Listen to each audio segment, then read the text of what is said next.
सहना भवतु सहनौ भुनक्तु सह वीर्यं करवावहै तेजस्विनावधीतमस्तु मा विद्विषावहै। ओम शांति शांति शांति।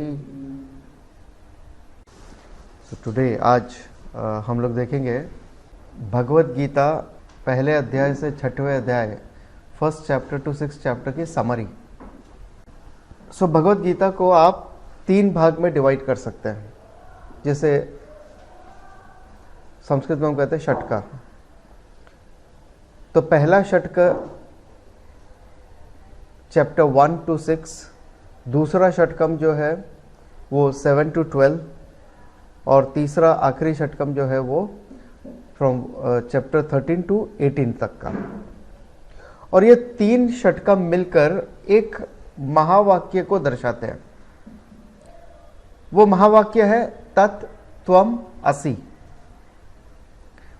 तो पहला 6 षटकम जो है वो त्वम पदा को दर्शाते हैं, त्वम पदा को एक्सप्लेन करते हैं।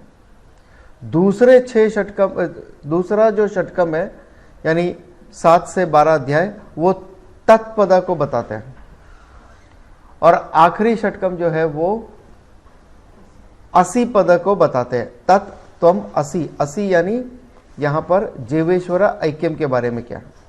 तो पहला 6 अध्याय जो है वो जीवा के बारे में, दूसरे 6 अध्याय जो है वो ईश्वर के बारे में, और तीसरा 6 अध्याय जो है जीवेश्वर ऐक्यम के बारे में बताते हैं। तो सबसे पहला जो अध्याय है यहां पर, जिसका नाम है अर्जुन विषाद योग। अर्जुन विषाद योग। सबसे पहले इसमें हम ये समझ लेते हैं योग। तो कुछ लोग योग का मतलब ये समझते, योग का मतलब है जुड़ना। तो जैसे यहाँ पे कुछ अध्याय का नाम है, जैसे कर्म योग, ज्ञान योग यानी सांख्य योग, ज्ञान योग, भक्ति योग।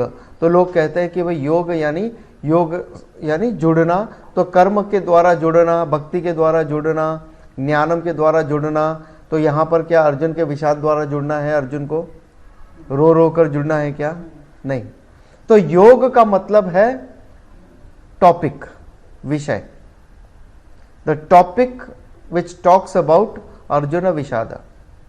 अर्जुन के दुख का जो विषय है यहाँ पर, वो यहाँ पे पहले अध्याय में बताया गया। इनफैक्ट जो पहला अध्याय है, फर्स्ट चैप्टर जो है, वो भगवत गीता का एक बेस है कि भगवत गीता क्यों दी गई है, ये नॉलेज क्यों दिया गया है यहाँ पर, और इसका बैकग्राउंड क्या है। इस भगवत गीता को देने के पीछे इसका बैकग्राउंड क्या है।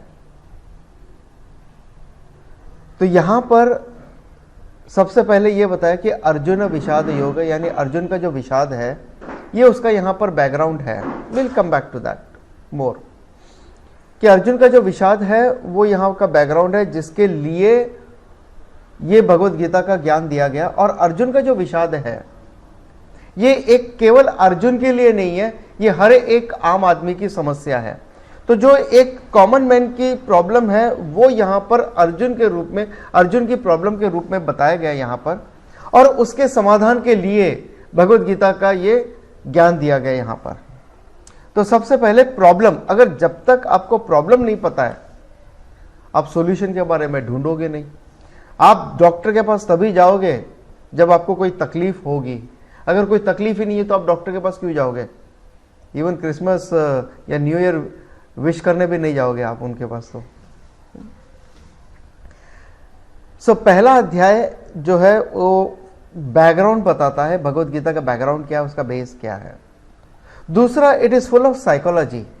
बैकग्राउंड में ये बताता है कि इस महाभारत वॉर के पीछे लोगों की साइकोलॉजी क्या है। और यहां पे जैसे ये महाभारत वॉर है, ये कौरव और पांडवों के बीच में है। तो कौरवों के जो वहां के जो राजा है, जैसे दुर्योधन है, या उनके जो फादर है धृतराष्ट्र, तो उनकी क्या मेंटालिटी, उनकी क्या साइकोलॉजी है। फिर दूसरी तरफ है पांडव। पांडव के जो मुख्य पर्सन है यहां पर, जो एक्टिव पर्सन है, वो है अर्जुन। अर्जुन की क्या साइकोलॉजी है यहां पर। तो इन दोनों की साइकोलॉजी को बताया गया है यहां पर, जिससे हमें यह पता चलता है कि महाभारत का वॉर क्यों होता है और वॉर अगर हो गया है तो इसके बीच में अर्जुन जो एक महान योद्धा है, जिसने कभी हार नहीं मानी है, आज वो अचानक पीछे क्यों हट रहा है? और अर्जुन अपने समय का सबसे महान योद्धा है। अगर वो सबसे महान योद्धा अपने समय का सर्वश्रेष्ठ होते हुए अगर उसके साथ ये समस्या है, यानी ये समस्या एक आम समस्या है, it's a common problem of a common man. So Bhagavad Gita जो है, it is not for uncommon people या एबनॉर्मल प्रॉब्लम। भगवत गीता जो समाधान है वो एबनॉर्मल प्रॉब्लम के लिए नहीं है, मगर नॉर्मल लोगों की नॉर्मल प्रॉब्लम के लिए ये समाधान है। कुछ लोग ऐसा समझते हैं कि मेरा बच्चा बहुत शैतान है, पढ़ाई लिखाई में ध्यान नहीं देता, इसलिए आप भगवत गीता सिखा दो, या वो बंदा फला फला बंदा जो है बहुत बदमाश है, इसलिए उसे भगवत गीता सिखा दो। भगवत गीता उन लोगों के लिए नहीं है, उन लोगों के लिए सामान्य ज्ञान है। पहले भगवत गीता उन लोगों के लिए है जो सामान्य जीवन जीते हैं और जिनकी सामान्य कॉमन प्रॉब्लम है, जो कॉमन सबके लिए, प्राय सभी के लिए प्रॉब्लम है। तो यहां पर भी जो अर्जुन की समस्या है, दैट्स अ कॉमन प्रॉब्लम। जब अर्जुन जैसा महान योद्धा, उसको ये प्रॉब्लम हो सकती है, तो आम आदमी को प्रॉब्लम होना स्वाभाविक है।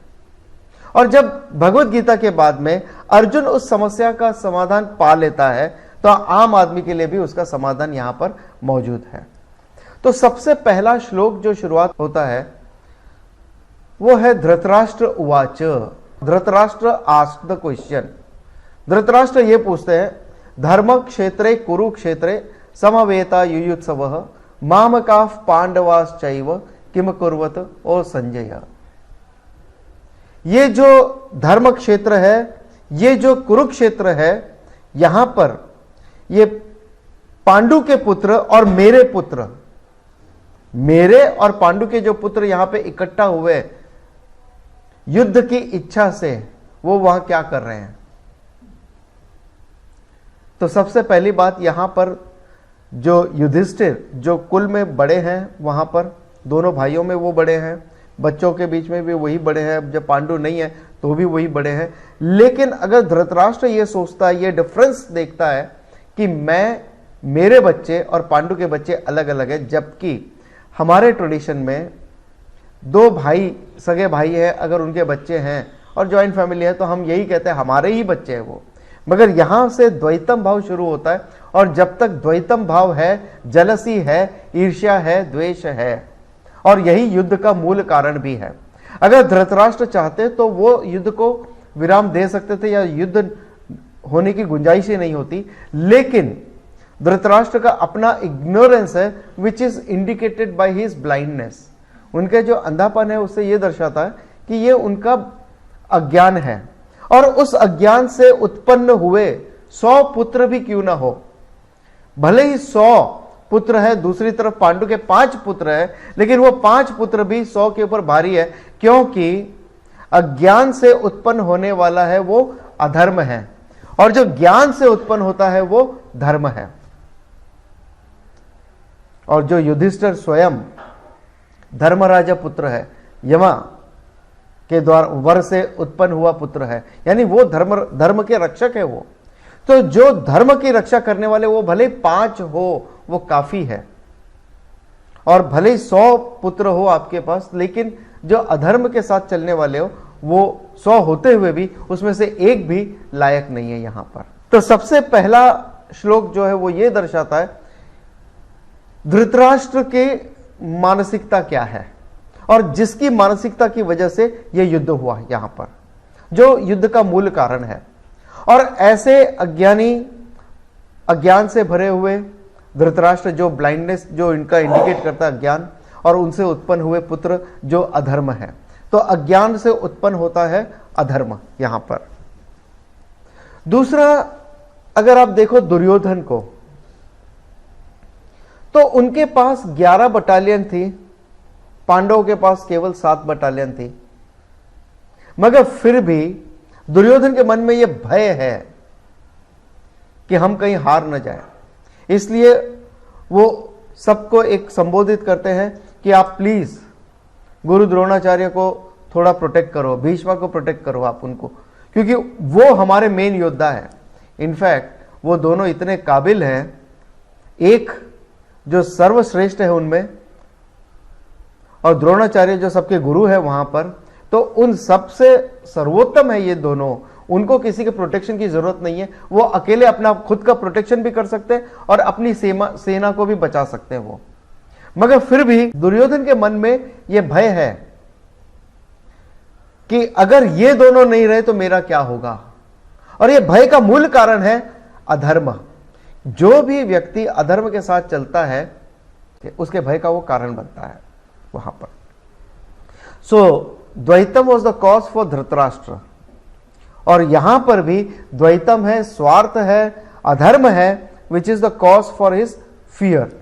अब यहां पर जो युद्ध है वो धर्म और अधर्म के विरुद्ध युद्ध है। ये किसी इंडिविजुअल के लिए नहीं है, राजपाट के लिए नहीं है, क्योंकि Yudhishthir was ready to compromise for everything. युद्ध को टालने के लिए उन्होंने सारी कोशिश की कि भाई आप हमें केवल 5 गांव दे दो, 5 घर दे दो तो भी चलेगा, एक गांव में हम उसमें कॉम्प्रोमाइज कर लेते हैं, कम से कम युद्ध तो टल जाएगा। लेकिन जब दुर्योधन ने कहा कि मैं सुई की नोक के बराबर एक जमीन भी नहीं दूंगा, तब यह युद्ध जमीन के लिए नहीं था, क्योंकि ये दुर्योधन का इंक्रोचमेंट था धरती के प्रति, उनका इंक्रोचमेंट था। और ये अगर हम वैसे ही छोड़ दें, क्षत्रिय धर्म का पालन न करते हुए हम वैसे ही छोड़ दें कि जो आतताई हैं, जो इस तरह के कुकर्म करने वाले हैं, उनको हम छोड़ दें, क्योंकि क्षत्रिय का धर्म है कि लोगों को प्रोटेक्शन देना, लेकिन अगर वो खुद का भी प्रोटेक्शन नहीं कर पाएंगे तो दूसरों को क्या प्रोटेक्शन देंगे। तो क्षत्रिय का धर्म यहां पर यह होता है कि उनको प्रोटेक्शन करना होता है और धर्म का पालन करना होता है, धर्म की रक्षा करनी होती है। और अगर दुर्योधन अधर्म के साथ में है और दुर्योधन के साथ जितने भी हैं वो अधर्म के साथ में है और ये पांडव जो है वो धर्म के साथ है, तो ये धर्म और अधर्म के बीच का युद्ध है। ये कोई जमीन के लिए, राजपाट के लिए युद्ध नहीं है, ये कोई इंडिविजुअल राग द्वेषा के लिए युद्ध नहीं है, ये कोई अपने अहंकार की पूर्ति के लिए युद्ध नहीं है। अब ये युद्ध है धर्म और अधर्म के लिए, और ये सोच करके ये यहां पर युद्ध होना था। अब तक तो अर्जुन सब सही था, लेकिन अब अर्जुन के मन में यह आ गया जब उसने कहा कि मैं देखना चाहता हूं भगवान कि यहां पर मेरी आर्मी में और सामने की आर्मी में कौन कौन है। और जैसे ही भगवान ने उसका चैरियट, रथ, 2 सेनाओं के बीच में रखा, तो अर्जुन ने देखा कि दोनों तरफ की सेना में कोई भी जीते कोई भी हारे, हार तो मेरी है, क्योंकि दोनों तरफ मेरे अपने लोग हैं। और अगर ये लोग नहीं रहेंगे तो मैं इंजॉय क्या करूंगा। ये राजपाट मिल जाए, भले तीनों लोगों का साम्राज्य मुझे मिल जाए, तो भी मेरे किस काम का, अगर मेरे ही लोग मेरे साथ नहीं रहेंगे। और कितनी इसमें जनहानि होगी, कितना नरसंहार होगा यहां पर। इसलिए it is better to drop the war, युद्ध को यहां पे छोड़ देना ही बेहतर होगा, क्योंकि युद्ध करने से यहां पे कई लोगों की जानें जाएंगी। तो यहां पर व्यासाचार्य जी कहते हैं कि अर्जुन ने यहां पर अपने दुश्मनों को नहीं देखकर स्वजनों को देखा। That was the cause for Arjuna's विषाद, for अर्जुनस sorrow.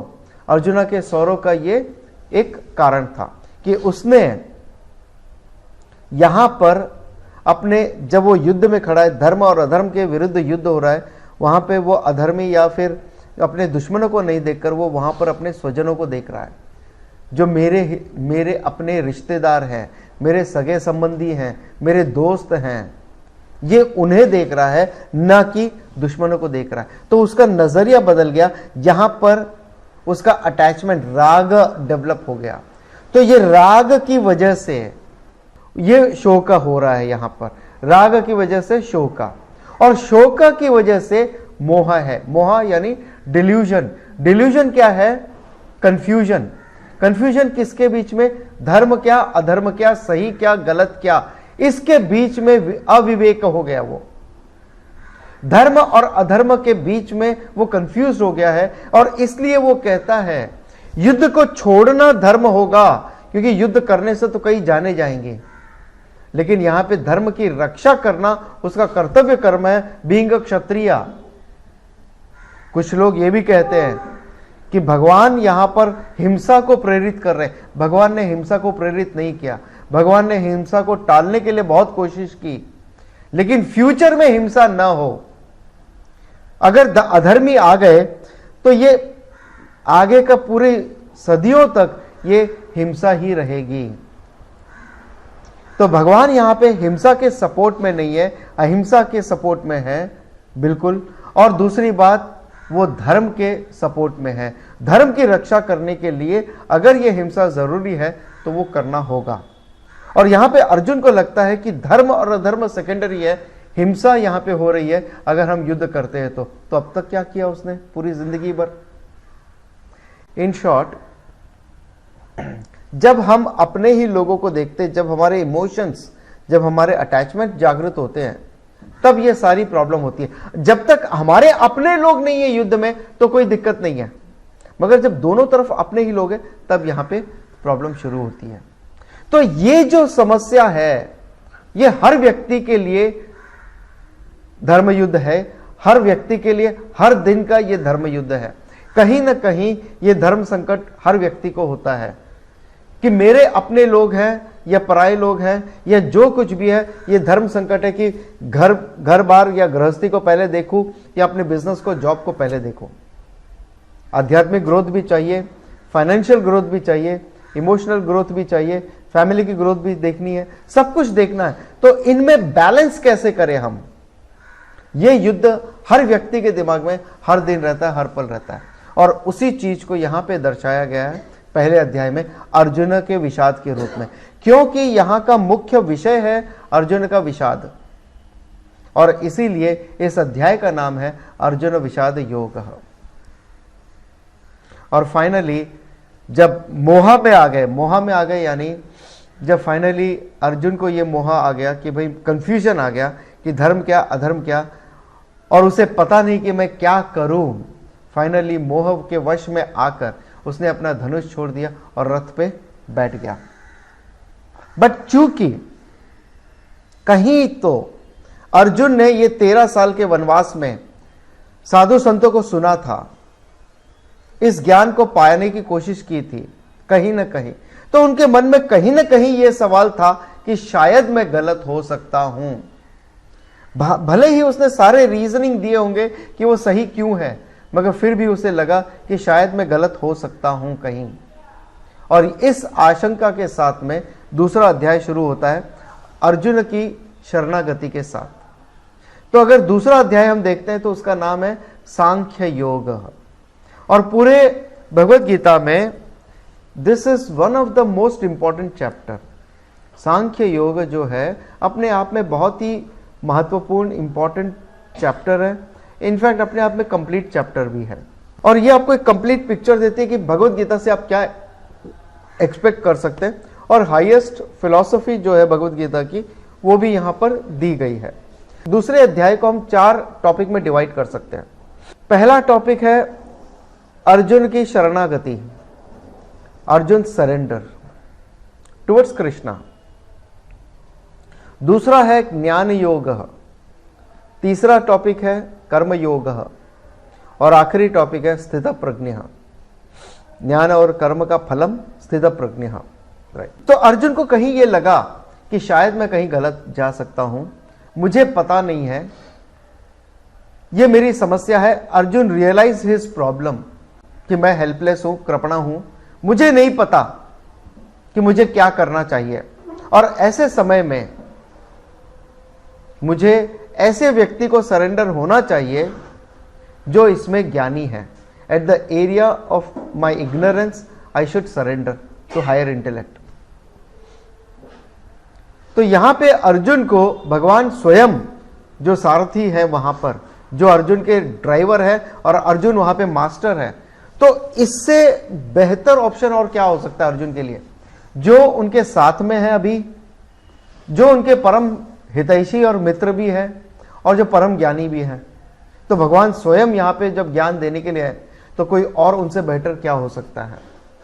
And then arjuna understood कि यहां पे मुझे सरेंडर होना होगा। और जब अर्जुन ने अपने आप को सरेंडर किया कि प्लीज हे भगवान, please accept me as your disciple, as your shishya, and tell me, मुझे बताओ मेरे लिए श्रेयस क्या है, ना कि प्रेयस।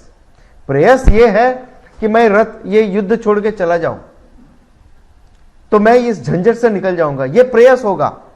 लेकिन क्या ये मेरे लिए श्रेयस है क्या? श्रेयस यानी मोक्ष का मार्ग क्या है मेरे लिए? तो कहीं अर्जुन ने ये सुना होगा श्रेयस क्या है। श्रेयस यानी हमारे लिए मोक्ष का मार्ग क्या है, मुक्ति का मार्ग क्या है, परम मुक्ति का मार्ग। ये टेम्पररी मुक्ति की मार्ग की बात नहीं हो रही यहां पर। टेम्पररी तो मिल जाएगा लेकिन जिंदगी भर मुझे उसके लिए पछताना पड़ेगा। तो उसका मार्ग क्या है? जब अर्जुन सरेंडर हुए तब भगवान ने यह ज्ञान देना शुरू किया। This is another rule, knowledge is never given, it is taken. Knowledge, ज्ञान दिया नहीं जाता, ज्ञान लिया जाता है। कोई आपके ऊपर थोप नहीं सकता इस ज्ञान को। आपको ये ज्ञान प्राप्ति करना होगा अपनी तरफ से, अपनी श्रद्धा से आपको लेना होगा ये। और भगवान यहां पे ज्ञान देना शुरू करते हैं चैप्टर 2 वर्स 11 से। और जो पहला ही श्लोक जब वो शुरुआत करते हैं, अशोच्यान अन्वशोचस्त्वम प्रज्ञावादांश भाषसे, जिसके लिए तुम्हें शोक, जो शोक करने योग्य नहीं है उस पर तुम शोक करते हो और बात करते हो पंडितों जैसी। भगवान स्टार्ट्स विथ दैट स्टेटमेंट। तो अगर कोई आपके सामने अपना दुखड़ा रोता है तो नॉर्मली क्या होता है? हाँ हाँ गलत ही है, आपकी सास ने ऐसा किया क्या? कोई बात नहीं, बहुत गलत है, ऐसा नहीं करना चाहिए। आपकी बहू ऐसी, ओ हो बहुत ही गलत है, ऐसा तो नहीं होना चाहिए। मोदी जी ने नोटबंदी कर दी, बहुत गलत किया, ये तो कितना नुकसान हो गया, अब हमारा जो ब्लैक का पैसा कहां जाएगा? अब तो सब बर्बाद हो गया ना हमारा, तो बहुत गलत हुआ। इस तरह से सांत्वना देने की कोशिश नहीं की। जो सही है कि ये जो तुम्हारा रोना धोना है ये बालपना है, ये पंडितों की निशानी नहीं है। पंडित यानी ज्ञानियों की निशानी नहीं है। तुम बात कर रहे हो ज्ञानियों की, क्योंकि पूरे पहले अध्याय में वो बात कर रहे थे उस ज्ञानी की तरह की धर्म क्या अधर्म क्या, और इसलिए मुझे युद्ध नहीं करना चाहिए, ये कंक्लूजन पे आ गए थे। बात कर रहे हो ज्ञानियों की और रो रहे हो जिस पे रोने की कोई जरूरत नहीं है। जो जाने वाला है वो तो जाएगा, उसके लिए क्या रोना है, और उसको आप रोक नहीं सकते। अर्जुन को दुर्योधन हो या कोई भी हो जिसने अधर्म किया, उसको अपने अधर्म का फल तो भोगना ही पड़ेगा। तुम तो केवल निमित्त मात्र हो। यहां से वो शुरुआत करते हैं, and that is the punch line. और वो एक श्लोक में आप ये समझ लीजिए पूरे भगवत गीता का पूरे जीवन का सार आ जाता है कि हम उस बात के लिए रोते हैं जो रोने के योग्य नहीं है, शोक करने के लिए योग्य नहीं है, उसके लिए हम शोक करते हैं। और वो ज्ञान हमें हासिल नहीं है इसलिए क्योंकि हमारे पास राइट वैल्यूज नहीं है, सही वैल्यूशन नहीं है। हम जो छोटी चीज की वैल्यू है उसको ज्यादा समझते हैं और जिसकी हायर वैल्यू उसको छोटा समझते हैं। ये हमारा मोहा है। और जैसे हमने कहा रागा शोका मोहा, हमारी आसक्ति है, अटैचमेंट है, जिसकी वजह से दुख का कारण है। और दुखी है अगर हम, तो हम मोह में है, कंफ्यूजन में है। ये रागा की वजह से शोका और मोहा है यहां पर। तो यहां पर भगवत गीता का दूसरे अध्याय के दूसरे टॉपिक में भगवान यहां पर बताते हैं व्हाट इज आत्मा, आत्मा का स्वरूप क्या है। जो हाईएस्ट चीज है, जो वेदांता का मूल उद्देश्य है कि अपने आत्म स्वरूप को जानना, मैं आत्मा हूं और मेरा स्वरूप क्या है इसको जानना, वो यहां पर सबसे पहले दे दिया है। भगवान कहते हैं यहां पर आत्मा नित्य है। आत्मा जो है नित्य है, जो चेंजलेस है, जिसके कोई बर्थ और डेथ नहीं है, जो कभी पेरिश नहीं हो सकती। आत्मा सत्यम, त्रिकाले अपि अस्ति इति सत्यम, जो तीनों कालों में विद्यमान है वो सत्यम है। आत्मा सर्वगतः, आत्मा सर्वव्यापी है, सब जगह विद्यमान है। तो जो कोई ये कहता है कि मरने के बाद आत्मा एक शरीर से निकल के दूसरे शरीर में जाती, कैसे जाएगी? वो यहां भी है और वहां भी है, तो यहां से निकल के वहां कैसे जाएगी? ये पॉसिबल नहीं है। तो जो आत्मा शब्द है, कई बार उसका अर्थ जीवात्मा से भी होता है, यानी हमारे सूक्ष्म और कारण शरीर जो एक शरीर को छोड़ के दूसरे शरीर में जाते हैं। लेकिन आत्मा जो सर्वव्यापी है, वो एक जगह से निकलकर दूसरे जगह पर नहीं जा सकते, क्योंकि वो सर्वगत है। आत्मा इज अकर्ता, एवर अकर्ता, वो कभी करता है ही नहीं, और जो करता नहीं है वो भोगता नहीं है। इसलिए आत्मा इज एवर अकर्ता, एवर अभोक्ता। ना तो वो कभी करता है, ना वो कभी भोगता है यहां पे, क्योंकि जो कर्म करने वाला है वही कर्म फल को भोगेगा ना। जो करता ही नहीं है, कर्म फल को कैसे भोगेगा वो? तीसरा टॉपिक है कर्म योग। जो दूसरा टॉपिक हमने डिस्कस किया वो था ज्ञान योग, और वो यहां का सेंट्रल टॉपिक था ज्ञान योग। और उसके बेस पे इस दूसरे अध्याय का नाम है सांख्य योग। सांख्य यहां पर सांख्य फिलॉसफी से नहीं है, सांख्य नाम से फिलॉसफी अलग से, उस फिलॉसफी से नहीं है। सांख्य का एक और मतलब है ज्ञानम। सो ज्ञान योग या सांख्य योग, ये उसका अर्थ है यहां पर। और तीसरा टॉपिक है कर्म योग, क्योंकि अगर आपको ज्ञानम प्राप्त करना है तो ज्ञान योग्यता आपके पास होनी चाहिए, और इसीलिए ज्ञान योग्यता के लिए कर्म योग करना जरूरी है। तो व्हाट इज कर्म? आपका अधिकार केवल कर्म तक सीमित है, कर्म फल पे आपका कोई अधिकार नहीं है। कर्म फल क्या होगा, कैसा होगा, इस पे आपका कोई वश नहीं है, अधिकार नहीं, यानी कोई वश आपका उस पर नहीं है। आपका वश केवल अपने कर्म पे है। And there are many factors, उसमें कई और फैक्टर्स हैं जो ये सब डिसाइड करते हैं कि आपका कर्म फल कैसा होगा। आप ये डिसाइड नहीं कर सकते कि आपका कर्म फल कैसा होगा, आप केवल ये डिसाइड कर सकते हो कि आपका कर्म कैसा होगा और आपको कर्म कैसे करना है, आप किस ढंग से अच्छे से कर्म कर सको। तो जब हम बात करते हैं अच्छे से कर्म करने की, तो वो क्या है? Right action with the right attitude. What is right action? ईश्वर अर्पण भाव से कर्म करना है, और प्रसाद बुद्धि के भाव से जो भी फल मिलता है उसको एक्सेप्ट करना है। और जब हम ये राइट एटीट्यूड के साथ में कर्म करते हैं तो हम समत्वम के भाव को पाते हैं। समत्वम यानी फिर चाहे फल हमें अपना अच्छा मिले या बुरा मिले, जैसा भी मिले, वी आर अनअफेक्टेड मेंटली, ये हमारा समत्वम का भाव आता है। और दूसरी बात, कर्मसु कौशलम। कर्मसु कौशलम यानी यहां पे कर्म में कुशलता की बात नहीं है, कर्म के अंदर कुशलता यानी धर्म के अनुसार कर्म को करना। वरना पिक पॉकेटर्स जो है वो भी कुशल हो सकता है अपने कर्म में, लेकिन यहां पे उसकी बात नहीं हो रही है। यहां पे बात हो रही है कि धर्म के अनुसार लेजिटिमेटली कर्म करना। आप लेजिटिमेटली कर्म करो, लेजिटिमेटली आप अर्न करो, लेजिटिमेटली आप इंजॉय करो। धर्म के रास्ते पे चलते हुए अपने कर्म को निभाना है। और जब आप इस तरह से कर्म करते हो तो आपको ज्ञान योग्यता होती है, प्राप्त होती है। ज्ञान योग्यता जब प्राप्त होती है तो आप ज्ञानम प्राप्त करते हो, और ज्ञानम का फलम है you attain that state of स्थित प्रज्ञा, स्थिर प्रज्ञा, जहां पर आपके ज्ञानम जो है, केवल ज्ञानम नहीं, प्रज्ञा की बात हो रही है यहां पर, यानी आपका जो विजडम है, एस्टैब्लिश्ड नॉलेज जो है, वो यहां पे स्थिर होता है। स्थिर होता है यानी वो आपके पास परमानेंट बना रहेगा। इस जन्म में क्या, अगले जन्म क्या, क्योंकि अगला जन्म ही नहीं रहेगा उसके बाद, मगर वो ज्ञानम आपके लिए परमानेंट है। वहां से ऐसा नहीं कि कुछ दिन आप वहां पे रहोगे और वापस आओगे, इसीलिए उसको कहा स्थिर प्रज्ञा।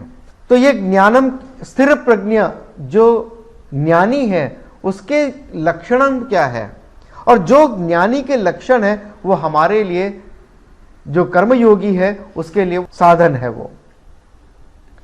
तो ज्ञानी के लक्षण क्या है? पूर्णत्वम, आत्मनि एव आत्मना तुष्टः, जो खुद में खुद से संतुष्ट है हर परिस्थिति में, पूर्णत्वम है इसलिए वो खुद में खुद से संतुष्ट है। मुक्तत्वम, जो फ्री है, जो किसी से बंधा हुआ नहीं है, इस संसार से फ्री है। समत्वम यानी जो मानसिक रूप से जिसके अंदर समत्वम का भाव है, दुनिया में कितने भी अप्स एंड डाउन्स हो, but I remain unaffected by this ups and downs. Joy sorrow हो, प्रेज कोई करने वाला हो या कोई हमें क्रिटिसाइज करे या हीट और कोल्ड हो, उनसे हमें कोई फर्क नहीं पड़ता। और एक ऐसा व्यक्ति जिसको आप कितनी भी खुशियां दे दो, मगर वो दुनिया की कोई भी खुशी उसके अंदर और खुशी को ऐड नहीं कर सकती, और कितनी भी खुशी उसमें से चली जाए तो भी वो सब्सट्रैक्ट नहीं कर सकती, कम नहीं हो सकती। ये बिल्कुल उसी तरह से है जहां पे उस कुएं की क्या वैल्यू, जहां पे पूरा शहर पानी में है, पूरे शहर पानी में भरा हुआ है और कुएं के ऊपर तक पानी से भरा हुआ है, उस कुएं की क्या वैल्यू वहां पर। तो आप वो कुआं खाली कर दो या भर दो, उसमें और भर दो, कोई फर्क नहीं पड़ता, क्योंकि सभी जगह पानी पानी है। जो अपने आप में तृप्त है, उसे आप, जो पूर्ण है, उसे आप और कुछ भी दो, उसमें आप कुछ, infinity plus infinity equals infinity, ये पूर्णत्वम है। और इस पूर्णत्वम को पाने के लिए यहां पे एक चीज बताई गई कि एक हमारी कमी क्या होती है।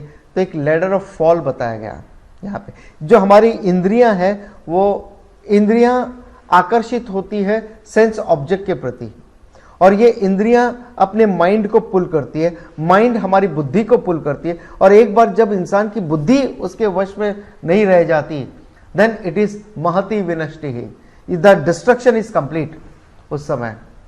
और उसका समाधान क्या है? क्षमा, दमा, निधिध्यासनम। क्षमा यानी मनोनिग्रह, यानी कंट्रोल ओवर द माइंड। दमा यानी इंद्रिय निग्रह, यानी कंट्रोल ओवर योर सेंसेस, अपनी इंद्रियों को कंट्रोल करना। और निधिध्यासनम यानी वेदांतिक मेडिटेशन, यहां पर जो फाइनल स्टेज है।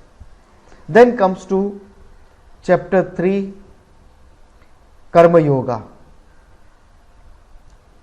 तो ये कर्म योगा विषय जो रोजमर्रा के जीवन के लिए सबसे महत्वपूर्ण विषय है।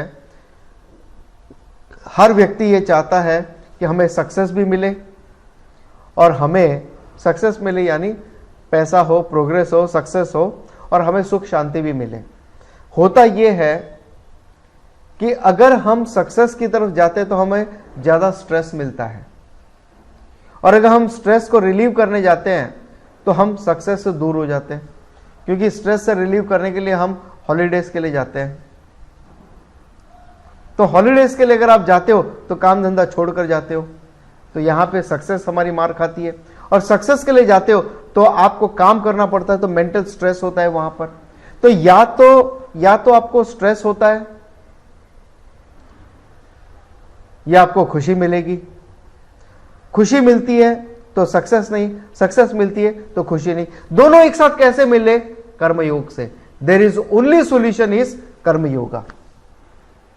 तो ये कर्म योग में, ये इस अध्याय में शुरुआत होती है अर्जुन के डाउट से, और अर्जुन का जो डाउट है वो बेस करता है दूसरे अध्याय में, क्योंकि दूसरे अध्याय में भगवान ज्ञानम की प्रशंसा करते हैं और फिर भी अर्जुन को उपदेश देते हैं कर्म के लिए।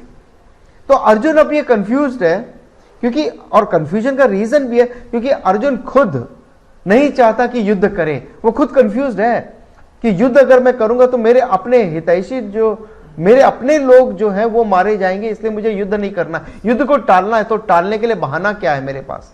और दूसरी तरफ भगवान भी कहते हैं कि ज्ञानम अच्छा है, ज्ञानम is better than action Karma. अगर ज्ञान योग कर्म योग से बेटर है तो फिर आप मुझे कर्म योग के लिए प्रेरित क्यों करते हैं? और अगर ये, क्या ये चॉइस का विषय है कि मैं कर्म योग को चुनूं या ज्ञान योग को? कुछ लोगों में ये कंफ्यूजन है कि या तो आप कर्म योग से चले जाओ, वहां से आपको मोक्ष मिल जाएगा, या ज्ञान योग के रास्ते से चले जाओ, वहां से मोक्ष मिल जाएगा। ऐसा नहीं है। दो तरह की निष्ठा है, दो तरह की लाइफस्टाइल है, जो यहां पर भी भगवान बताते हैं और 5th चैप्टर में भी यही क्वेश्चन है एक अलग शब्दों में, और वही उत्तर है भगवान का अलग शब्दों में, मगर एसेंस वही है। दो तरह की लाइफस्टाइल है। आप चाहे तो कर्मयोगी की लाइफस्टाइल जी सकते हैं, गृहस्थ की लाइफस्टाइल जी सकते हैं, या सन्यासी की लाइफस्टाइल जी सकते हैं। दोनों की लाइफस्टाइल में आपके पास चॉइस है, लेकिन कर्म योग करना है या ज्ञान योग पे जाना है, यहां आपके पास चॉइस नहीं है, क्योंकि एक के बाद दूसरा आता है। जैसे स्कूल के बाद कॉलेज के बाद पीएचडी है, ये हायरार्की है। उसी तरह से कर्म योग से ज्ञान योग्यता मिलेगी, तब आप ज्ञान योग को फॉलो कर सकते हो, तब आपको मिलता है ज्ञानम। इसलिए कर्म योग और ज्ञान योग में आपके पास चॉइस नहीं है। पहला कर्म योग है, जो अगर अधिकारी नहीं है ज्ञान योग के लिए, उसके लिए कर्म योग जरूरी है। जो ज्ञान योग के लिए अधिकारी है, उसके लिए ज्ञान योग जरूरी है। और यहां पर ऑब्वियसली अर्जुन जो है वो ज्ञान योग के लिए क्वालिफाइड नहीं है, इसलिए उसके लिए कर्म योग बेहतर है। और यही उपदेश भगवान का है, यही सजेशन कृष्ण का, भगवान का अर्जुन के लिए है यहां पर। नाउ व्हाट इज कर्म योग, जो हमने दूसरे अध्याय में भी डिस्कस किया था अभी थोड़ी देर पहले। व्हाट इज कर्म योग? Proper action with the proper attitude. Proper action क्या है? ईश्वर अर्पण भाव। प्रॉपर एटीट्यूड क्या है? भावना क्या है उसके पीछे? प्रसाद बुद्धि। कोई भी कर्म आप करते हो, उसका जो भी रिजल्ट मिले उसको प्रसाद बुद्धि से एक्सेप्ट करना है। कुछ लोग ये कहते हैं कि फल की इच्छा मत करो। ऐसा नहीं कि फल की इच्छा नहीं करनी है, फल की इच्छा किए बिना कोई कर्म संभव नहीं है। लेकिन फल की इच्छा करने के बाद, हमने कर्म करने के बाद जो फल मिले उसको एक्सेप्ट करना है, बिना किसी मुड़मुड़ के, बिना किसी ग्रजेस के। दैट गिव्स यू समत्वम भाव। तो ईश्वर अर्पण भाव से कर्म करना, प्रसाद बुद्धि से आपको रिजल्ट को एक्सेप्ट करना है यहां पे। और एक और बात यहां पे, इंपॉर्टेंट बात यहां पर यह बताई गई, यज्ञ का भावार्थ। ये पूरी सृष्टि जो है वो एक यज्ञ है, और हर एक जीव, नॉट ओनली ह्यूमन बींग्स, हर एक जीव इंक्लूडिंग पेड़ पौधे अपना कंट्रीब्यूशन यहां पे कर रहे हैं, ह्यूमन बींग को छोड़कर। तो यहां पे उपदेश भगवत गीता जो है ह्यूमन बींग्स के लिए ही है, क्योंकि केवल ह्यूमन बींग के पास में पुरुषार्थ है, चॉइस ऑफ एक्शन है, चयन की क्षमता है। तो यहां पे यज्ञ का भावार्थ यह है कि instead of attitude of taking, you should have attitude of giving, sharing, contributing. Be a contributor, not a consumer. एक बहुत बड़ा पॉइंट यहां पे बताया गया कि यज्ञ जहां पर है, यज्ञ की भावना से जहां पे हम कार्य करते हैं, वो देश समृद्ध होगा। लेकिन हर व्यक्ति अगर ये सोचे कि मेरा फायदा किसमें, मैं अपना फायदा देख लूं, तो वो देश को टूटने में वक्त नहीं लगेगा। अगर देश को, सोसाइटी को जोड़ना है, तो भाव ये होना चाहिए कि मैं अपना कंट्रीब्यूशन क्या करूं, मेरी ड्यूटीज क्या है, इंस्टेड ऑफ थिंकिंग ऑफ मेरे राइट्स क्या है। तो राइट्स को ना सोच करके पहले ड्यूटीज के ऊपर सोचना है। अगर हर व्यक्ति अपनी ड्यूटीज को पूरा करेगा, अब हमारे राइट्स तो अपने आप फुलफिल हो जाएंगे। तीसरा टॉपिक है यहां पर तीसरे अध्याय का, ड्यूटीज ऑफ अ ज्ञानी। तो अगर ज्ञानी को तो ज्ञानम हासिल हो गया, उसको कर्म करने का क्या पर्पस है? वो क्यों कर्म करता है? लोक संग्रह के लिए, because he is the role model for the people. उनको देखकर बाकी लोग उनका अनुसरण करते हैं। तो जैसे जैसे हमारे लीडर होंगे, वैसे वैसे उनके अनुयायी होंगे, उनके फॉलोअर्स होंगे। इसलिए उनके फॉलोअर्स गलत काम नहीं करें, इसलिए लीडर का कर्तव्य बनता है कि लोकहित के लिए कर्म करना है यहां पर। और चौथा टॉपिक है यहां पे, सिग्निफिकेंस ऑफ कर्म योगा। और चौथे टॉपिक में जो 30th वर्स है, बहुत इंपॉर्टेंट वर्स है, जिसमें पूरा कर्म योगा नटशेल में बता दिया। मयि सर्वाणि कर्माणि सन्न्यस्याध्यात्म चेतसा निराशिर निर्ममो भूत्वा युध्यस्व विगत ज्वरः। सबसे पहला इसमें, हैव अ स्पिरिचुअल गोल। आपका लक्ष्य क्या होना चाहिए? एक ऊंचा गोल, सर्वोच्च गोल है स्पिरिचुअल गोल, आध्यात्मिक गोल। दूसरा है ईश्वर अर्पण भाव से कर्म करना है। तीसरा है निराशी, प्रिपेयर्डनेस, कि जो भी रिजल्ट मिलेगा I am ready to accept it. तो प्रसाद बुद्धि से उसको एक्सेप्ट करना है। और मेरा कोई कंट्रोल नहीं है, कोई 0% भी नहीं मैं बोल सकता हूं, 100% भी नहीं मैं बोल सकता हूं, मेरा रिजल्ट के प्रति कोई कंट्रोल नहीं है। वो बहुत सारे फैक्टर्स हैं, मेरा कर्मा भी उसमें एक फैक्टर है, तो वहां तक मेरा कंट्रोल है, लेकिन उसके अलावा बहुत सारे फैक्टर्स हैं जो रिजल्ट को अफेक्ट करते हैं, इसलिए मैं पूरी तरह से रिजल्ट को कंट्रोल नहीं कर सकता। विगत ज्वरः, मेंटल इक्वानिमिटी, यानी कर्म करने में समत्वम का भाव होना। अगर आप कर्मयोग की भावना से कर्म करते हो तो आपकी ग्रोथ है, आपकी तरक्की, आपको ज्ञान योग्यता प्राप्त होगी, चित्त शुद्धि प्राप्त होगी। ये मूल बेनिफिट है कर्मयोग का। और अगर आप ये नहीं करते हो तो आप स्पिरिचुअली डाउन होंगे, आपका पतन होता है वहां पर। और वर्स 33 में कहा है कि सेल्फ कंट्रोल, क्षमा, दमा इत्यादि से आप कर्मयोग करें यहां पर। और वर्स 34 और 35 बताते हैं स्वधर्म अनुष्ठानम, स्वधर्म कर्म करना है, स्वधर्म ही आपका स्वकर्म है। और भले ही स्वधर्म करते हुए आपका निधन हो जाए, मृत्यु को प्राप्त हो, और परधर्म करने में आपको सक्सेस मिलता हो, फिर भी स्वधर्म का चयन करो। और आपके सबसे बड़े शत्रु है आपके राग द्वेषा, इसलिए राग द्वेषा से ऊपर उठकर यह सोचिए आपके लिए सही क्या है, गलत क्या है, श्रेयस क्या है, प्रेयस क्या है, उस आधार पे आप कर्म का चयन करें, न कि राग द्वेषा के अनुसार, प्रेयस के हिसाब से नहीं, मगर श्रेयस क्या है उसको चुनकर कर्म का चयन करें आप। एंड लास्ट टॉपिक में भगवान gives 4 methods to drop your kama क्रोधा।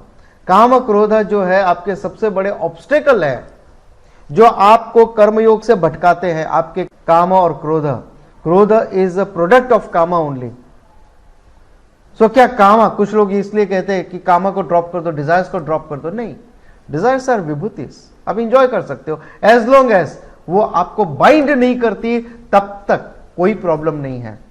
सो कामा से ऊपर उठना है, ड्रॉप करने की जरूरत है। अगर आप उससे ऊपर उठ गए तो कोई इश्यू नहीं है वहां पर। सो सबसे पहले है इंद्रिय निग्रह, दम, मनोनिग्रह, क्षमा, विवेक। अपने विवेक से अपने कामा को रिड्यूस करना है, और ज्ञानम से कामा को, डिजायर्स को डिसॉल्व करना है। यहां पे पूरी तरह से आप डिसॉल्व करना इन द सेंस आप कामा से ऊपर उठ जाते हैं। It is not nullifying desires, desires को जीरो करना ऐसा नहीं है, मगर डिजायर से आप ऊपर उठ जाते हो यहां पर। तो ये कर्म में आने वाले जो प्रॉब्लम्स है वो आपके काम क्रोध है, और उसका समाधान है इंद्रिय निग्रह, मनोनिग्रह, आपका विवेक, और सबसे मूल कारण है ज्ञानम। ज्ञानम मिल गया तो आप हमेशा हमेशा के लिए इससे ऊपर उठ जाओगे। चौथा अध्याय ज्ञान कर्म संन्यास। तो ये ज्ञान कर्म संन्यास योग, it is also one of the most important and subtlest chapter in Bhagavad Gita. Bhagavad Gita का सूक्ष्म, बहुत गहरा विषय है ये, और बहुत इंपॉर्टेंट विषय भी है। जब तक आप कर्मयोग को नहीं समझोगे, आप ये चौथे अध्याय को नहीं समझ पाओगे। ये एक बात और है। इस अध्याय को ब्रॉडली हम 3 टॉपिक में डिवाइड कर सकते हैं। पहला टॉपिक है अवतार के बारे में बताता है, जो डायरेक्टली इस सब्जेक्ट से, इस अध्याय से कनेक्टेड नहीं है, लेकिन ये जो टॉपिक है भगवान ने जिसने विस्तार से यहां पर बताया है, उतने विस्तार से कहीं और नहीं बताया। इस वजह से भी ये जो अध्याय है ये इंपॉर्टेंट बन जाता है, क्योंकि अवतार के बारे में यहां पे बताया अवतार क्या है। दूसरा है ज्ञान कर्म संन्यास, जो इसका सेंट्रल थीम है, जिसके आधार पर इस अध्याय का नाम पड़ा है ज्ञान कर्म संन्यास योग। और तीसरा है साधना। साधना क्या है उसके लिए। तो अवतार क्या है।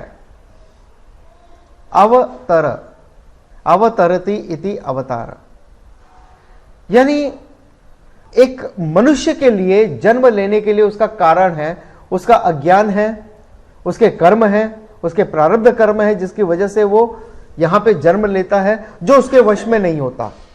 कर्म करना उसके वश में है, कर्म फल उसके वश में नहीं है। तो अब ये जो उसका जन्म हुआ है, ये उसका फलम है, उसके पुराने कर्मों का फलम है। लेकिन अवतार के लिए ऐसा नहीं है। अवतार आते हैं लोकहित के लिए। जब बहुत सारे लोगों की प्रार्थनाएं होती हैं कि यहां पर धार्मिक लोगों के साथ बहुत बुरा हो रहा है और अधर्म का विनाश करना है और धर्म और धार्मिकों का उद्धार करना है, इसलिए भगवान का इस उद्देश्य से भगवान अवतरित होते हैं या अवतार लेते हैं। और वो अवतार किस रूप में लेते हैं? किसी भी रूप से, जैसे उनकी रिक्वायरमेंट है। वो हो सकता है राम के रूप में हो, कृष्ण के रूप में हो, या नरसिंह अवतार के रूप में हो, या वामन अवतार के रूप में हो, या मत्स्य अवतार, या कोई भी रूप में हो। दूसरी बात, क्या अवतार जैसे हमने सुना है दशावतार, तो क्या केवल 10 तरह के अवतार हैं? ऐसा नहीं है। कई अवतार हैं जो छोटे रोल के लिए आते हैं, छोटा काम करने आते हैं, अपना काम करते चले जाते हैं, आपको पता भी नहीं है। लेकिन ये 10 ग्रेडेशन है और उसके लिए 10 अवतार के बारे में बताया गया। लेकिन 10 अवतार तक रिस्ट्रिक्टेड नहीं है, सीमित नहीं है अवतार। अवतार कभी भी कहीं पर भी हो सकता है। मेन उद्देश्य है अवतार का धर्म की रक्षा करना और अधर्म का नाश करना, और जहां जहां अधर्म का उत्थान हुआ है उसको कम करना है। सो अवतार किसी कर्म से बाधित होकर नहीं होता। अवतार अपने पुण्य पापों से मुक्त है। अवतार को जन्म से, जन्म की जो व्याधि और है और धीरे धीरे वहां से होके गुजरना, ऐसा कोई जरूरी नहीं है। लेकिन अगर अवतार के रोल में वो आता है तो उनको करना है तो वो करेंगे, भगवान करेंगे। अदरवाइज वो किसी से बाधित नहीं है। वो किसी भी रूप में आ सकते हैं, किसी भी उम्र में आ सकते हैं, और कभी भी उनको जैसे भी जाना है वो जा सकते हैं, अपनी मर्जी से वो जा सकते हैं वहां पर। वो किसी से बंधे हुए नहीं है। दूसरा टॉपिक है यहां का, जो मूल विषय है इस अध्याय का, ज्ञान कर्म संन्यास। आत्मा इज एवर फ्री, नित्य मुक्त। आत्मा एवर अकर्ता है, एवर अभोक्ता है। आत्मा कभी कर्ता नहीं हो सकती, आत्मा कभी भोक्ता नहीं हो सकती। देयरफॉर यू बीइंग द आत्मा, आप आत्मा हो और इसलिए आप ना तो कर्ता हो ना आप भोक्ता हो। अब ये इसको समझना बहुत जरूरी है। यहां पर कर्म करते हुए भी आप अकर्ता हो सकते हो और कर्म को अवॉइड करते हुए भी आप कर्ता हो सकते हो। अगर आप ये सोचो कि मैं कर्म करूंगा तो मेरा कर्मा बढ़ेगा, इसलिए मैं कर्म नहीं करता, लेकिन यह समाधान नहीं है। तो कर्म का त्याग नहीं है यहां पर, कर्म में कर्तृत्व का त्याग है। This is the crux. कर्म का त्याग नहीं है, कर्म में कर्तृत्व भाव का, हमारा जो अहंकार है, हमारा जो ईगो है, वो जो कर्तृत्व भोक्तृत्व भाव है, उसका त्याग करना है हमें। तो फिर आप कर्म करते हुए भी आप अकर्ता रहोगे। और जिसने ये सोचा कि मैं कर्म का त्याग कर रहा हूं, मैं कर्म नहीं करूंगा, मैं कर्म से अपने आप को विड्रॉ करता हूं, तो ये कर्म को विड्रॉ करने का जो कर्म हो गया, ही इज अ कर्ता। और इसका प्रत्यवाय पापा उसे मिलेगा, क्योंकि जो ऑब्लिगेटरी ड्यूटीज उसको करनी है वो उसने नहीं की, और इसलिए उसको पाप मिलेगा। ये पाप कर्म उसको अर्जित होता है यहां पर। तो कर्म में संन्यास की भावना, कर्म में ज्ञानम द्वारा संन्यास की भावना होनी चाहिए, न कि लिटरली कर्म का संन्यास कर्म का त्याग है। इसलिए यहां पे ज्ञान कर्म संन्यास योग है। ज्ञानम द्वारा कर्म में संन्यास की भावना का होना, न कि कर्म का संन्यास होना। यहां पर थर्ड टॉपिक है साधना, जिसमें 12 यज्ञ के बारे में बताया गया है। और उस 12 यज्ञ में ऐसा नहीं कि केवल 12 ही यज्ञ है, और भी है, लेकिन 12 मूल यज्ञ यहां पे बताए गए हैं जो इंपॉर्टेंट है। ब्रह्म ज्ञान यज्ञ जो सबसे इंपॉर्टेंट है, जिसका कोई ऑप्शन नहीं है दूसरा, वो करना जरूरी है। ब्रह्म ज्ञान यज्ञ यानी ब्रह्म ज्ञानम हासिल करना, जो हम यहां पे करते हैं। दूसरा है दैव यज्ञ, वर्शिप ऑफ डेटी, पूजा। दम यज्ञ, इंद्रिय संयम। विषय भोग संयम्य, विषय भोग में संयम करना यानी इंडल्ज करने से अपने आप को रोकना। क्षमा यज्ञ, मन पे निग्रह करना। द्रव्य यज्ञ, दानम, द्रव्य दानम, मटीरियल गिफ्ट। तपो यज्ञ, तपस करना, फिजिकल तपस। अपने जो एनर्जी जो है हमारी, जो रॉन्ग डायरेक्शन में जा रही है, अननेसेसरी मोबाइल में जा रही है, इधर उधर गॉसिप में जा रही है, उसको विड्रॉ करना, तपस, तपो यज्ञ। योग यज्ञ, अष्टांग योग से है यहां पर। स्वाध्याय यज्ञ, अपने पारायणम करना, अपने शास्त्रों का पारायणम करना, जो भी शाखा से आप बिलोंग करते हो, या जो भी पारायणम करना, गीता पारायणम करना, या विष्णु सहस्रनाम पारायणम करना, या इवन भाष्यम पारायणम भी पारायणम करना। ज्ञान यज्ञ, वेदांग अपर विद्या, जो दूसरे, क्योंकि ब्रह्म ज्ञानम के बारे में ऑलरेडी बता दिया गया है, तो ब्रह्म ज्ञानम के अलावा दूसरे और कोई भी ज्ञानम है, चाहे वो ज्योतिष शास्त्र हो, छांदस हो, चांटिंग हो, जो भी आपको ज्ञानम हासिल करना है वो ज्ञानम हासिल करना। प्राणायाम यज्ञ, अपने प्राणायाम को देखना, अपने प्राणायाम करना प्रॉपरली, रेचक कब करना है, पूरक कब है, कुंभक कब है, वगैरह।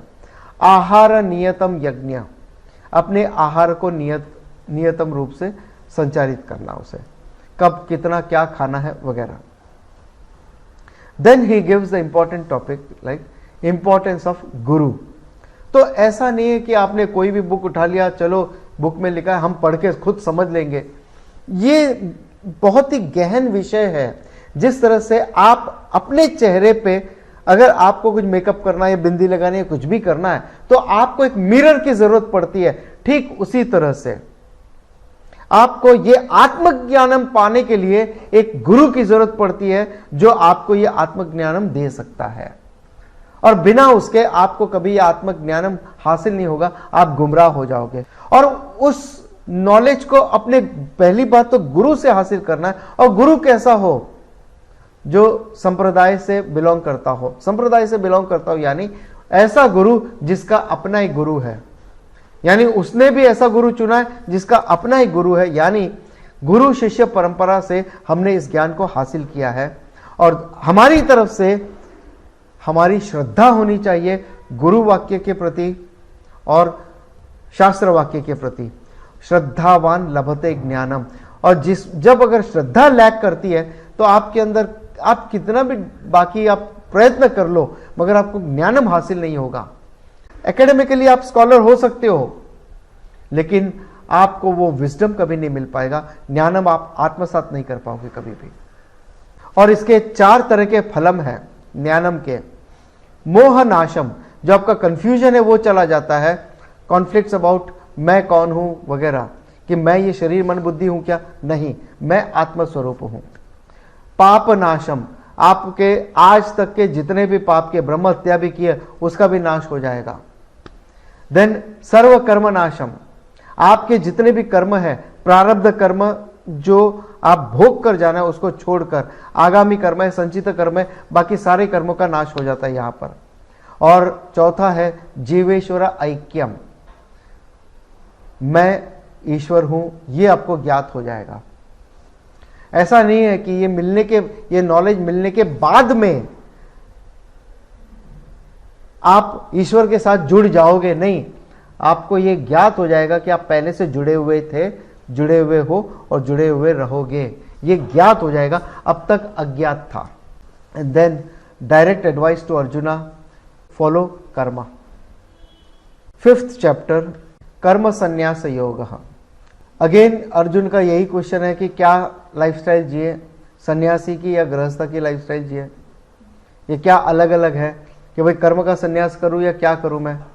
तो अगेन जो 3rd अध्याय में, 3रे अध्याय में जो प्रश्न था, यहां पर भी कुछ वैसा ही प्रश्न है और वैसा ही उत्तर भी है कि 2 तरह की निष्ठा है। निष्ठा यानी लाइफस्टाइल है।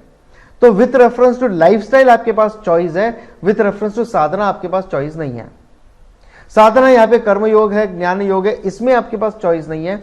लेकिन लाइफस्टाइल है, चाहे आप ब्रह्मचर्य आश्रम के बाद में गृहस्थ में जाएं या संन्यास में जाएं, इसमें आपके पास चॉइस है। लेकिन आपको ज्ञानम लेना है या कर्मा करना है, दो में से इसमें कोई चॉइस नहीं है। तो जब आप कर्मा करोगे उसके बाद आपको अधिकारित्व प्राप्त होगा ज्ञानम के लिए, और फिर आप ज्ञान योग्यता मिलेगी, तब आप ज्ञानम के लिए क्वालिफाइड होते हो और तब आप ज्ञानम प्राप्त करते हो, और ज्ञानम प्राप्त करने के बाद आप ज्ञानी होते हो, स्थिर प्रज्ञ होते हो।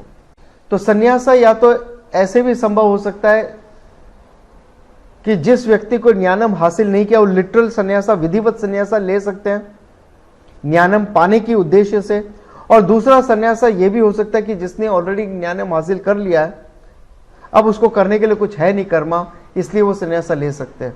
और तीसरी परिस्थिति में ऐसा भी संन्यासा लिया जा सकता है जो मरणासन है, यानी जो मरने वाले हैं, जो डेथ के बहुत करीब है, बचने की उम्मीद कम है लेकिन संन्यासा लेने की इच्छा है। अब उनको पता है कि कोई रिस्पॉन्सिबिलिटी होते हुए भी वो निभा नहीं पाएंगे, इसलिए वो व्यक्ति को भी शास्त्र के अनुसार संन्यासा लेना अलाउड है। और अगर आप संन्यासा लेते हो then you are free from all karmas. Mainly fire ritual से आप फ्री हो जाते हो। वहां पर कुछ छोटे कर्मास रहेंगे आपके, कुछ उपासनास मेडिटेशंस रहेंगे आपके, जैसे ओम जपा और है वगैरह जो मेडिटेशन और है वो आपके रहेंगे, थोड़े बहुत बेसिक कर्मस रहेंगे, बट मोर और लेस आप कर्म से निवृत्त हो जाते हो। और जब आप कर्म से निवृत्त हो जाते हो तो आपके पास बहुत समय मिलता है ज्ञानम हासिल करने के लिए। इसलिए शास्त्र के अनुसार संन्यासा, विधिवत संन्यासा अलाउड है, और संन्यासा इसलिए अलाउड है ताकि आप ज्ञानम हासिल कर सको, या ज्ञानम हासिल कर चुके हो तो आप अपनी जिंदगी, बाकी की जिंदगी आराम से जी सको। आप उस ऑब्लिगेशन से, कर्मा के ऑब्लिगेशन से आप मुक्त हो जाते हो यहां पर। और यहां पर भी वही कर्म योग है और ज्ञान योग है।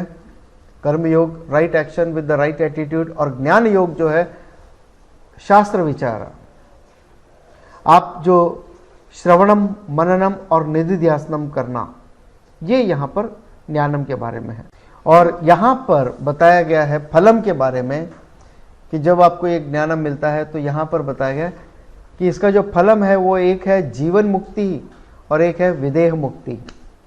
तो जीवन मुक्ति यानी आप यहां जीते जी मुक्त रहोगे। इस जीवन काल में ऐसा नहीं है कि नॉलेज मिला और आप ऊपर, ऐसा नहीं है। इस जीवन काल में जीते जी जैसी नॉलेज मिल जाता है आप आत्मसात कर लेते हो, आप जीवन मुक्त हो जाते हो। जीवन मुक्त यानी आपका कोई रीबर्थ नहीं होगा। ये जन्म, ये प्रारब्ध है वो भोग कर जाने के बाद आपको अगला जन्म नहीं मिलेगा, इसलिए जीवन मुक्ति है। विदेह मुक्ति यानी ये प्रारब्ध भी जब खत्म हो जाता है यहां पर और आप इस देह को छोड़ देते हो मोक्षा के बाद, तो आप विदेह मुक्त हो जाते हो यहां पर। देन कम्स टू ध्यान योग, जो इस षटकम का आखिरी अध्याय है, ध्यान योग, जो त्वम पदा के बारे में बताते हैं अगेन कि इंडिविजुअल को ध्यान योग करना है। तो अगर आप देखो इस षटकम में ध्यान योग आखिर में दिया गया, जबकि अगर आप दुनिया में देखो बाकी सारे लोग जो है वो ध्यान योग, ध्यानम सबसे पहले करना चाहते हैं। और यहां पर प्रिकॉशंस दिया गया भगवान ने कि ध्यान योग को फॉलो करने के पहले, ध्यानम करने के पहले परिपक्वता होनी बहुत ही जरूरी है। और इसलिए दूसरे, तीसरे, चौथे अध्याय में 5वें अध्याय तक उन्होंने परिपक्वता दी है आपको। अब परिपक्वता पाने के बाद, परिपक्वता मैच्योरिटी आने के बाद, now you are qualified for dhyanam. तो यहां पे ब्रॉडली ध्यानम को हम दो भाग में डिवाइड करते हैं कि एक टॉपिक, पहला टॉपिक ध्यानम से संबंधित जितनी भी बातें हैं उस एक टॉपिक में ले लेते हैं हम, और दूसरा योग भ्रष्ट के बारे में, योग भ्रष्ट कौन है और उसका क्या है रीजन। तो ध्यानम दो तरह से होता है, एक है उपासना सगुण ईश्वर ध्यानम, दूसरा है निधिध्यासनम निर्गुण ईश्वर ध्यानम, निर्गुण ब्रह्म ध्यानम। तो ये जो अध्याय है वो निधिध्यासनम है, निर्गुण ब्रह्म ध्यानम है ये, और इसको हम कहते हैं वेदांतिक ध्यानम, जहां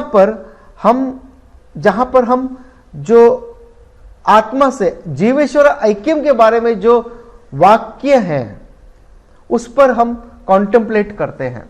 अहम ब्रह्मास्मि, मैं ब्रह्म हूं, मैं आत्मस्वरूप हूं, मैं निराकार हूं, मैं सर्वव्यापी हूं, मैं सर्वज्ञ हूं वगैरह। ऐसे जो सो हम, मैं वह ब्रह्म हूं, तत् त्वम असि, ऐसे जो महावाक्यास हैं उसके ऊपर हम कॉन्टेम्पलेट करते हैं। सो विथ रेफरेंस टू ध्यानम यहाँ पे 6 मुख्य पॉइंट है। पहला है बहिरंग साधना। बहिरंग साधना यानी जनरल डिसिप्लिन। वो है जैसे आहार, आपका आहार कैसा होना चाहिए, खान पान कैसा होना चाहिए, तो मॉडरेशन इन आहार, क्या खाना है, कब खाना है, कितना खाना है वगैरह।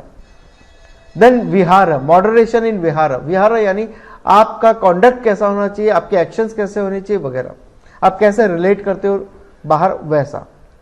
तीसरा है स्पीच, स्पीच पे कंट्रोल, वाक तपस।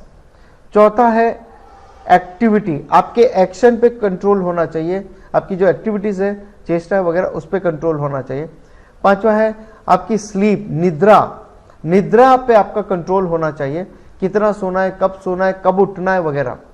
तो शास्त्र ये नहीं कहता है आप 4 ही घंटे सोना है, नहीं, आपको 6, 7, 8 घंटे की जो नींद जरूरी है आपके उम्र के अनुसार वो आप पूरी लीजिए, लेकिन जल्दी सोकर जल्दी उठना, दैट इज द की।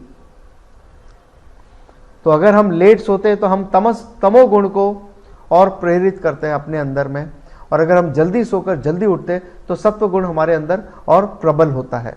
फिर उसके बाद सेकंड पॉइंट है अंतरंग साधना। अंतरंग साधना यानी specific discipline just to be followed just before meditation.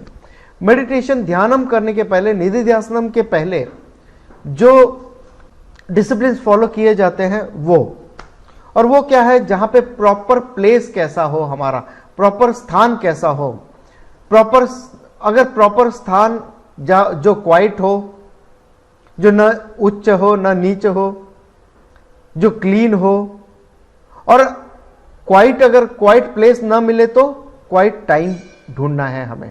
फिर प्रॉपर आसनम कैसा हो, फिर प्रॉपर पोस्चर कैसा है हमारा, और उसके बाद में, ये सब होने के बाद में अपने इंद्रियों को विड्रॉ करना है, अपने माइंड को केंद्रित करना है अपने थॉट में। Then coming to the actual meditation, abiding in that thought, in the contemplation, abiding in the self, who am I, आत्मनिष्ठा के बारे में, एब्जॉर्ब्ड इन दैट समाधि, जहां एक ऐसी स्थिति जहां मानसिक रूप से कोई डिस्टर्बेंस नहीं है, कुछ आपको डिस्टर्ब नहीं कर रही है, आप पूरी तरह से मेंटली, आप पूरी तरह से हर चीज से, हर बात से निवृत्त है वहां पर। फिर है ध्यान फलम, आप नेचुरली आत्म स्वरूप में लिप्त रहोगे, उसमें एस्टैब्लिश हो जाओगे। तो ऐसा नहीं कि कॉन्शियसली आपको सोचना पड़े, नहीं नहीं नहीं मुझे क्वाइट रहना है, या आत्म स्वरूप है, ये डिस्टर्ब नहीं होता, नहीं नहीं मुझे अनडिस्टर्ब रहना है। Naturally, without any effort, that becomes your स्वरूपा, आत्मा बिकम्स योर स्वरूपा देयर। ध्यान फलम इज जीवन मुक्ति, अगेन another benefit is जीवन मुक्ति। and what are the obstacles, प्रतिबंधास in meditation? सबसे बड़े प्रतिबंधा, क्योंकि यहाँ पे माइंड को कंट्रोल करना है, फोकस करना है, और माइंड ही हमारा भागता है। सबकी कंप्लेंट ये है, सर हमारा मेडिटेशन नहीं हो रहा, माइंड भागता है यहाँ से वहाँ, भटकता है, वो उसका स्वभाव है। So we are not complaining, we accept कि आपका माइंड भटकेगा और उसको वापस फोकस करना है हमें। और वो कैसे, क्यों भटक रहा है? बिकॉज ऑफ राग द्वेषा। सो उसका समाधान क्या है? उसका समाधान है अभ्यासा। एक है अभ्यासा, बाय प्रैक्टिस, अभ्यास है ना। दूसरा है वैराग्य, जहां पे आपके राग है यानी प्लेजेंट चीजें हैं, वहां से आपको वैराग्य डेवलप करना है, और जहां पे अनप्लेजेंट चीजें हैं वहां पे आपको अभ्यास, प्रैक्टिस करना है to get acclimatise with the whole thing. नहीं तो आपको ठंडी पसंद नहीं है तो गर्मी चाहिए, गर्मी आए तो गर्मी नहीं चाहिए, तो प्रॉब्लम है, चाहिए क्या आखिर? And then next topic is yoga bhrashta. तो अर्जुन का यहाँ पे एक डाउट है, एक्सक्यूज मी माय लॉर्ड, ये सब आप बता तो रहे हो, मैं कर भी लूंगा, लेकिन करने के बाद अगर मैं सही मंजिल तक नहीं पहुंचा, न तो मेरे पास कर्म फला बचेगा, न ज्ञान फला मिलेगा, मुझे कुछ भी नहीं मिलेगा, मैं तो न घर का रहूंगा न घाट का रहूंगा, इस तरह से। तो भगवान कहते हैं नहीं नहीं, ऐसा नहीं है। अगर ऐसा हो जाता है, योग भ्रष्ट जो रह जाता है, आपने अपना एफर्ट लगाया है, पूरी मेहनत की है, तो आपकी मेहनत पानी में नहीं जाएगी। और ऐसा नहीं है कि नेक्स्ट लाइफ में आपको फिर से जीरो से शुरुआत करनी होगी, ऐसा नहीं है। तो क्या होगा?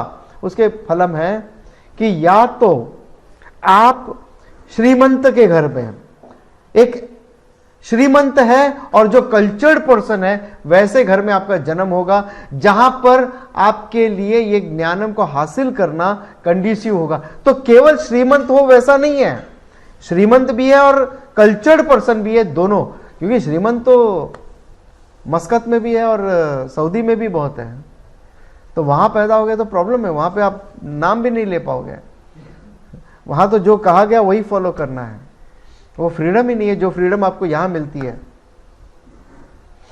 तो ये जो कर्मा है आपके, ये कैरी फॉरवर्ड होते हैं यहां पर, और यही कर्मा जो है आपके, ये कैरी फॉरवर्ड होंगे। बाकी आपकी धन संपत्ति जो भी, जो विश्व के संबंधित जो भी है, वो यहीं का यहीं रहने वाला है, सिवाय ये नॉलेज के और कुछ भी कैरी फॉरवर्ड नहीं होगा। सो either you will be born in the house of a Shrimant who is a cultured person, or you will be born in the house of a yogi जो already spiritual person है, may not be rich person, may not be rich person, you will be born in the house of a yogi or class of a yogi, correct?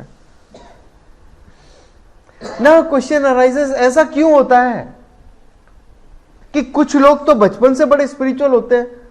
आप देखो 10 साल 15 साल की उम्र में भी वो स्पिरिचुअलिटी उनमें झलकती है यहां पर,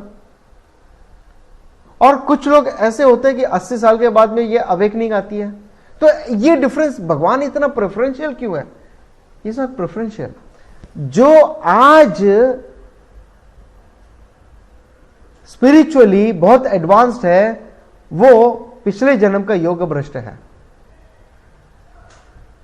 जो कहीं कुछ कमी रह गई उस जन्म में, और इस जन्म में वो अपने पूर्व जन्म संस्कार ले करके पैदा हुआ है यहां पर, इसलिए उसके लिए सब कुछ इजी है, या उसके लिए इस फिलॉसफी के साथ अट्यून होना बड़ा आसान है। सो जो कुछ भी आप अच्छा कर्म करते हो, आप जो कुछ भी साधना करते हो, you carry forward with you from this life to the next life. Just as आपने जो कुछ भी बैलेंस जमा किया आपके सिम कार्ड में, प्रीपेड में, जो कुछ भी उसका कर्मा है, वो आप अगर सिम कार्ड निकाल के दूसरे फोन पे डालोगे तो उससे कम नहीं होने वाला, वो कैरी फॉरवर्ड होगा आगे। ठीक उसी तरह आपके जो कुछ भी कर्मा है वो कैरी फॉरवर्ड होंगे आपके नेक्स्ट लाइफ में। सो डोंट वरी कि आपका कोई भी कर्मा का लॉस होगा। भगवान बहुत बेनिवोलेंट है, वो आपको कोई नुकसान नहीं करेंगे।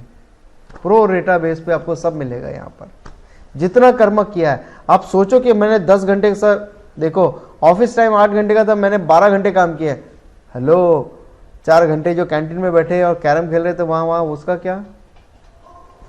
सो what actually you worked will be paid of.